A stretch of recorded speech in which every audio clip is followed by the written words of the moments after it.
I've been making ukuleles and guitars for since the mid-80s, so it's a long time. I have made the ukulele based on plans that I picked up from McKinley Industrial School, that's McKinley High School now.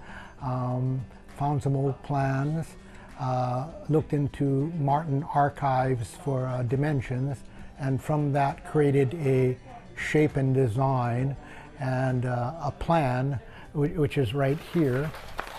And this plan has been around since 1994, I guess. So all builders start with plans, so I realized the need for a plan right away, and I had that made through an architect friend of mine, Leland Onokea, and then we got this started. I'm in a kind of fortunate position. I'm a retired contractor. This shop is my former Mokihana builder shop, so I don't have to make ukuleles for a living. I make it because it's a passion. So I guess I'm known to, for teaching, of course. You draw one bird, then you segment it, you cut out the pieces, you stick it together, and then you hold them like this. You sharpen your pencil and you trace it. The ukulele is kind of like a big smorgasbord. There's a lot of things if you want to do, you can do. If you want to start inlaying, you can go crazy. You can design birds, animals, geometrics, whatever you want.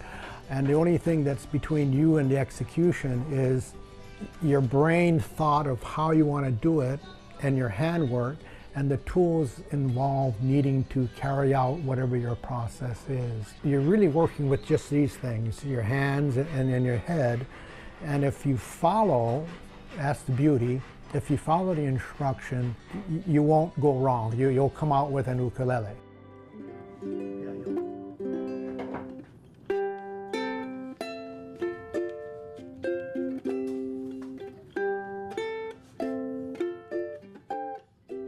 So a normal ukulele has a sound hole, sides, a soundboard, and a neck.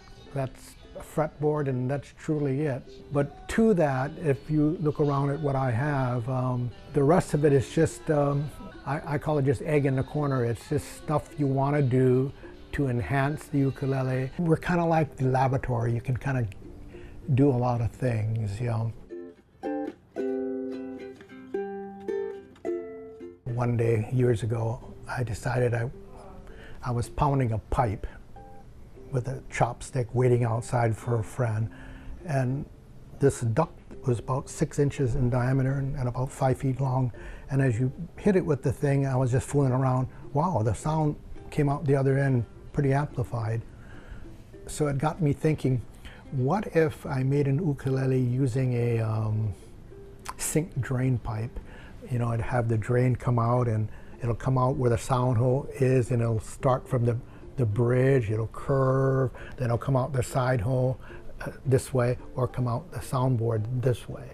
And I actually spent some time and I made both of them. It's quite interesting, but when I played them, it sounded terrible. It's just no volume whatsoever, yeah, so I just reached in with a keyhole saw and cut off the pipe, and that was that, threw it away. But we do have a lot of that, a lot of things that don't go quite right, you know, not what you really think, but that's the beauty of chasing a sound. We also have done some things that now are accepted by builders everywhere.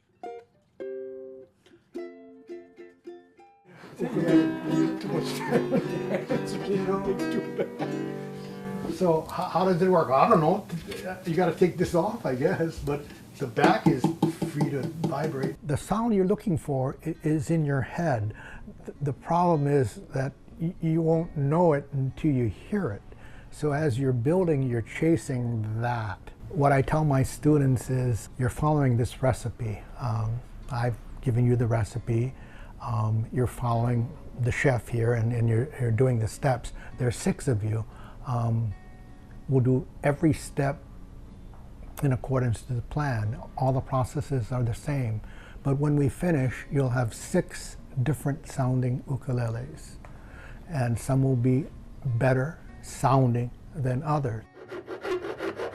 More time in, more care in, more mana, I guess, better it sounds. The accuracy is already there, but it's just, you gotta get the love, I guess. You know, you gotta put it in. No matter what, if you're gonna do the ukulele, you have to do it. You know, you can never make my ukulele. I only can make my ukulele. You'll make your own ukulele, and that's the beauty of it all.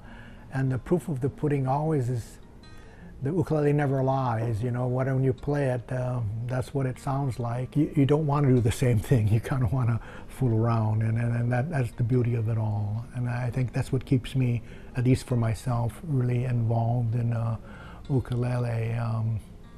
Normally, a good passion lasts for about 10 years and then you move on, but this one has been on for a long time because it's rewarding.